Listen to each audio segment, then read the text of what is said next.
골프 피팅 공부 16번째 시간입니다. 오늘은 클럽의 관성 모멘트에 대해서 말씀을 좀 드리려고 하는데요.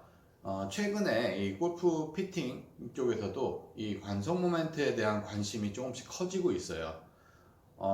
이 관성 모멘트는 쉽게 말씀드리면 골프채를 하나로 통일을 시켜주는, 예, 골프채 우리가 14개의 구성을 갖고 있잖아요. 근데 일단 퍼터는 제외하고 뭐 13개 휘두르는 클럽을 기준으로 볼 때 이 관성 모멘트를 이용한 피팅을 하게 되면 하나를 클럽이 13개지만 한 개를 갖고 스윙하는 느낌을 만들어 준다는 거죠. 그렇게 되면 일단 스윙 쪽에서 보면 굉장히 스윙의 일관성을 갖게 되고요. 그리고 샷에 대한 걸 보면은 샷도 미스샷을 상당히 많이 줄여주게 돼요. 그래서 우리가 흔히 이런 거 있잖아요. 롱아이언은 슬라이스가 나고 숏아이언은 훅으로 당겨지고 이런 문제들이 이 관성 모멘트가 맞지 않기 때문에 아이언 한 세트 안에서도 관성 모멘트가 다르기 때문에 나타나는 그런 현상들이죠. 그래서 이 관성 모멘트를 하나로 통일을 시켜주면 훅이면 훅, 슬라이스면 슬라이스, 예, 그렇게 한쪽 방향으로만 간다는 거죠.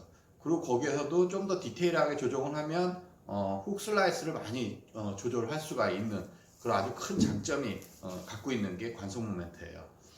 근데 이제 문제는 관성 모멘트로 피팅을 하는 거는 쉬운 방법이 아니고 우리가 기존에 스윙 웨이트를 맞추는 것처럼 이렇게 뭐랄까요, 이렇게 시스템화되어 있지가 않아요. 그러니까 이렇게 정답처럼 나와 있는 게 없어요. 그러다 보니까 그 관성 모멘트 피팅을 하시는 그 기술자들, 피터들의 어떠한 역량이 굉장히 크게 작용을 하죠. 그리고 요즘에 들어서 관성 모멘트가 이렇게 조금씩 피팅 쪽에서도 주목을 받고 있는 이유 중에 하나는 예전에는 관성 모멘트를 측정하는 기계 자체가 없었어요. 그러다 보니까 저희 부모님 세대도 마찬가지지만 우리 어르신들은 다 손의 느낌을 하셨어요. 그래서 저도 어렸을 때 기억이지만 제가 좀 충격받았던 일이 있어요. 저희 미국 큰아버지가 채를 만들어서 보내줬는데 저는 뭐 그게 이제 제일 좋은 채라 생각을 했죠. 왜 그러냐면은 손님들한테 채를 주고 나면은 다 잘 맞는다. 뭐 롱아이언, 숏아이언 상관없이 다 잘 맞는다. 그런 얘기 많이 들었었거든요.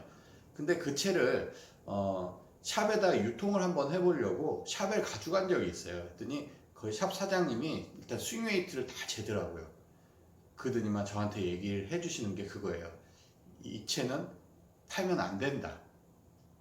전 깜짝 놀랐죠. 왜 안 되죠? 했더니 이거는 스윙웨이트조차 안 맞는 클럽이다. 이런 채는 자기네가 팔 수가 없다. 이런 말씀을 하시더라고요.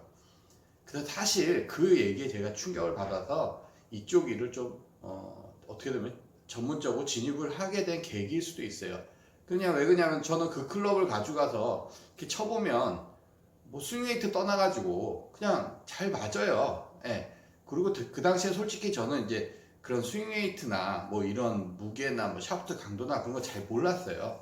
왜 그러냐면 그런 걸 말씀도 안 하세요. 뭐 CPN 기계 있었죠. 있는데 잘 쓰지도 않았고 그냥 제 아버지도 그냥 눌러보고 흔들어보고 이게 전부예요. 근데 어쨌든 간에 제가 충격을 받고 나서 왜 스윙웨이트라는 게 있는데 그걸 똑같이 디젤로 만들어줘야 되는데 그렇게 만들고 나면 클럽감이 다르고 그리고 큰아버지가 아버지가 만들어준 클럽을 갖고 치면 클럽감이 비슷해요. 예. 도대체 그게 원인이 뭔지, 그러니까 그게 뭔지. 예. 근데 그때 이제 저희 부모님 세대에서도 이 관성 모멘트 우리 기술자들은 어떤 학자가 아니잖아요. 그러다 보니까 어떤 전문적인 지식을 갖고 그걸 갖다가 뭐 대비하는 게 아니라 방법을 찾는 거예요. 그러니까 거꾸로 가요. 예. 그 어떠한 문제점을 해결하기 위해서 계속 방법을 찾아요. 예, 새로운 방법을 새로운 길로 가서 계속 찾죠. 시행착오를 통해서. 근데 학자들 같은 경우는 나와 있는 이론을 갖고 그쪽에 대비를 하는 거죠. 그래서 저희 실무자들이랑 조금 다른 차원이 있습니다. 그래서 저희는 이제 그걸 관성 모멘트라고 안 하고 저희 아버지도 그렇고 다 그냥 밸런스가 중요하다. 그런 얘기만 많이 하셨죠. 그래서 어쨌든 간에 그래서 제가 이제 그 당시에도 굉장히 불안했어요. 체력 스윙 웨이트를 안 맞춰주자니, 그 맞춰주자니, 그 고민을 굉장히 많이 했고, 제 아버지한테 물어봐도 뭐라고 말씀을 안 하세요. 뭐 좀 어떻게 된다면 좀 가볍게 해줘라, 좀 무겁게 해줘라. 그게 답이었어요. 근데 지금 와서 관성 모멘트라는 측정하는 장비가 나오고 좀 더 쉽게 할 수가 있는데, 사실 이 관성 모멘트 측정 장비도 저 100% 신뢰하진 않아요. 물론 이제 기계가 거짓말하진 않잖아요. 근데 저는 클럽을 만들 때 그냥 이렇게 수치대로 해서 정확히 만드는 사람은 아니에요. 제가 다 쳐봐요. 제가 저희 카페나 블로그도 보면 제가 쳐가지고 시타한 거 타점 자국 해놓은 것도 있고 막 그래요.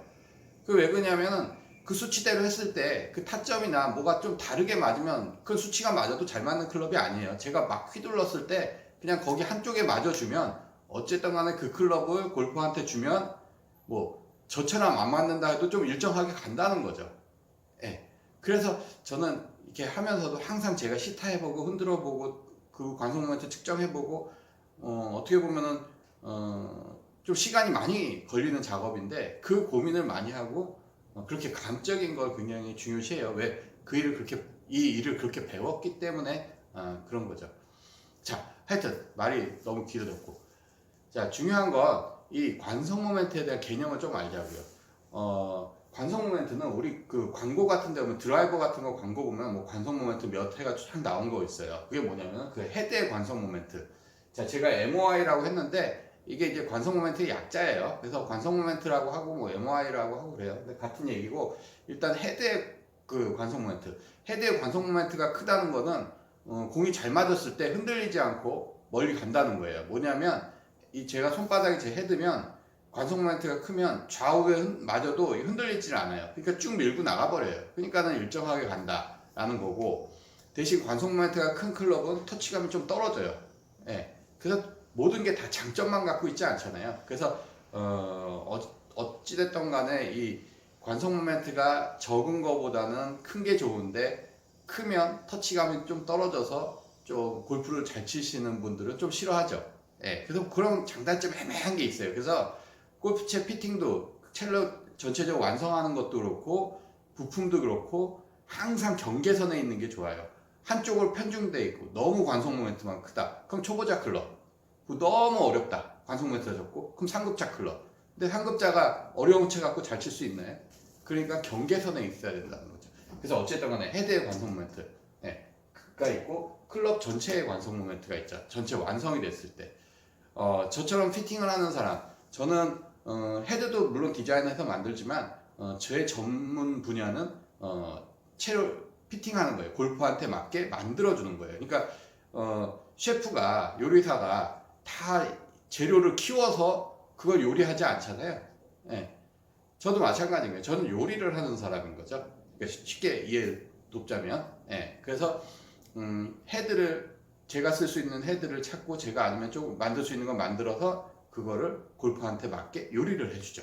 그게 제가 하는 거예요. 그래서 저한테는 이 클럽의 전체 관성 모멘트가 제일 관심 있는 분야죠. 그래서 관성 모멘트, 그러면 헤드에 대한 관성 모멘트 얘기가 있고 클럽 전체에 대한 관성 모멘트 얘기가 있다는 거. 자, 그리고 관성 모멘트에 영향을 제일 많이 주는 건 여기 있는 건 길이하고 무게. 예, 이게 제일 중요해요. 길이하고 무게. 예. 그 길이가 길어져도 관성 모멘트가 크고 길이가 짧아지면 관성 모멘트가 적어지는데, 헤드를 무겁게 써버리면 관성 모멘트가 또 높아져요. 네, 그런 원리로 아이언 세트를 만들게 되죠. 그래서 길이하고 무게가 관성 모멘트를 좌우한다. 제가 한번 예를 좀 들어볼게요. 예, 이 두 개는 이제 아령이에요. 제가 똑같이 이게 1kg짜리인가? 예, 이렇게 달았는데, 자, 어떻게 이렇게 해야 돼요? 예, 예, 이렇게 할게요. 자, 하나는 길고 하나는 짧죠. 자, 그러면 같은 무게잖아요. 그러면은 무게가 같다는 건 헤드, 그러니까 이 무게, 아령의 무게가 같다는 건 헤드의 관성 모멘트가 같다는 얘기예요. 자, 이 짧은 걸 갖고 스윙했을 때와 이 긴 거를 갖고 스윙했을 때, 자, 헤드의 관성 모멘트는 같은데 어느 게 더 쉬울까요? 네. 뭐 당연한 거죠, 짧은 거. 자, 그러면 이 긴 거는 왜 힘들어요? 이 끝을 잡으면 회전하기가 힘들죠. 그 관성 움직일 때 우리 쉽게 말씀드리면 이게 흔들리는 거예요. 관성 모멘트는 이렇게 흔들리는 건데, 길이가 길게 되면 같은 무게도 어떻게 돼요? 더 큰 원을 이렇게 흔들리게 돼 있죠. 근데 반대로 길이가 짧으면 이렇게 짧게 흔들리죠. 예. 그래서 이 관성 모멘트는 지금 쓰고 계신 아이언을 다 재보시면, 그러니까 그 관성 모멘트를 피팅하지 않은 클럽은, 뭐 기성품 다 관성 모멘트 피팅한 거 아니에요. 그 기성품은 다 그냥 스윙 웨이트예요. D0면 D0, D2면 D2. 그러면은 채가 한 세트가 이렇게 돼 있다 생각하시면 돼요. 하나는 이렇게 힘들게 스윙이 되고, 하나는 이렇게 쉽게 스윙하게 되고, 그래서 7, 8번은 잘 맞고 3, 4번, 뭐 5, 6번은 잘 안 맞고, 관성 모멘트가 안 맞으니까 그래요. 그러면 요거는 그냥 팔로도 치고 뭐 이렇게 치는데, 이거는 몸을 안 쓰면 못 쳐요. 자, 그러면 스윙을 어떻게 해야 돼요? 몸으로 스윙을 해야 돼요? 팔로 스윙을 해야 돼요? 애매하죠. 그래서 그 골퍼한테 스윙 크기라든지 스윙 스타일에 맞게 하나의 관성 모멘트로 만들어서 이렇게 크게 적당하게 몸과 팔을 자연스럽게 쓸 수 있게 만들어주는 게 관성 모멘트의 그 요점이라 할 수 있죠. 자, 그러면 이 관성 모멘트가 지금 말씀드렸듯이 이런 원리예요. 그리고 지금 사용하고 이 방송을 보고 계신 분들이 사용하는 골프백에 퍼터 빼고 드라이버에서 웨지까지 놓고 관성 모멘트를 재보면은 다 안 맞아요. 그러니까 어떤 채는 몸을 쓰고 어떤 채는 팔을 쓰고 손을 쓰고 뭐 이러면서 그걸 스윙이라 생각하고 내 스윙이 좋아 뭐 어쩌죠 막 이러면서 뭐 하는 거예요. 근데 복잡하지 않아요. 그냥 이거 하나를 만들어면 똑같은 스윙이 돼요. 똑같은 스윙이 하면 클럽이 안 맞게 돼 있어요. 근데 내가 하는 스윙이잖아요. 다른 사람이 하는 게 아니라. 그래서 관성 모멘트를 맞춰놓으면 하나의 클럽이 되죠. 제 카페 들어와 보시면 그분이 글은 안 남기셨다. 근데 안 맞던 진짜 최악의 안 맞던 클럽을 저한테 맡겨놓고 가셔가지고 연습도 안 하고 그러니까 제가 만들어 드렸는데 뭐 샵도 바꾼 것도 아니고 그냥 관성 모멘트 맞추면 피팅을 한 거예요. 예. 그래서 드렸는데 연습도 안 하고 바로 필드를 가지고 나서 환상적인 경험을 하셨다 그래요. 그리고 자기 구질이 제가 상담할 때도 페이드였어요. 약간 슬라이스성 페이드였어요. 좀 많이 휘는. 예. 근데 스트레이트 하면 약간 드로우가 난다 그래요. 그리고 긴 채까지 다 쓴다 그래요. 그게 관성 모멘트의 위력입니다. 피팅에. 자, 근데 이제 관성 모멘트가 우리 좀 더 솔직해지면 저는 뭐 이미 이제 그런 건 다 뭐 예전에 경험을 했는데, 근데 좀 뭐랄까 이 관성 모멘트 수치로만 하는 관성 모멘트 피팅 굉장히 위험해요. 예. 그냥 제가 그렇게 말씀드려요. 왜?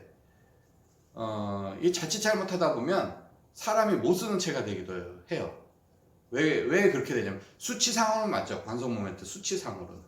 근데 클럽에는 밸런스라는 게 있어요. 다시 말씀드리면 자, 이게 골프채라고 따지면 헤드고 빨간 게 그립이에요. 그 샤프트가 있고 자, 샤프트를 뭐 80g짜리 썼는지 100g짜리 썼는지에 따라서 관성 모멘트 수치를 똑같이 만들어놔도 이걸 만들어놔도 느낌이 달라요. 네. 그래서 그냥 수치만 만든다고 되는 게 아니에요. 그래서 그리고 또 하나는 이 헤드하고 이 그립하고의 우리 이렇게 밸런스, 우리가 스윙웨이트 얘기하는데 스윙웨이트는 좀 다른 개념인데 이게 되게 중요해요. 그래서 잘못해버리면 너무 앞쪽으로만 쏠리는 문제가 생기기도 해요. 그래서 뭐 관성 모멘트를 맞출 때 이게 노하우적인 부분이라 어떻게 뭐 방송에서 말씀드릴 수 없지만 너무 수치로만 쫓아가고 밸런스를 고려하지 않는다면 나중에 그 클럽을 휘둘릴 수 없는 클럽이 되기도 합니다. 그래서 이걸 맞출 때 전체적인 거를 고려를 해줘서 전체적인 그러니까 밸런스를 고려를 해서 만들어야 골퍼들이 굉장히 좋게 느껴요. 그래서 제가 추구하는 이 관성 모멘트 피팅은 이 관성 모멘트 플러스 밸런스예요. 그 두 가지를 맞추는 게 제가 하는 피팅이고, 제가 오늘 피팅 공부 시간에 말씀드리고 싶은 것도 이렇게 헤드의 관성 모멘트, 전체의 관성 모멘트, 그리고 그 효과가 엄청나게 크다는 거 그거 맞는 얘기지만 클럽 전체의 이 밸런스를 맞추지 않으면 안 된다는 거. 그리고 그러니까 관성 모멘트 플러스 피팅이 되는 거예요. 그 뭐 길이나 각도나 이런 것도 골프한테 다 맞춰줘야 비로소 나한테 딱 맞는 클럽이 된다는 거죠.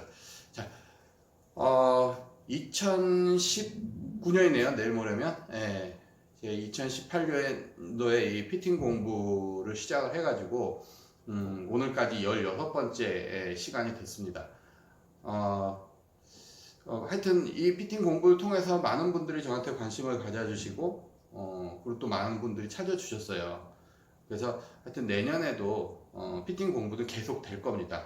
그리고 더 많은 관심 부탁드리고 그리고 저희 카페에 오시면 항상 새로운 정보들을 공유하니까 관심 있는 분들은 카페에 꼭 방문해 주셨으면 합니다.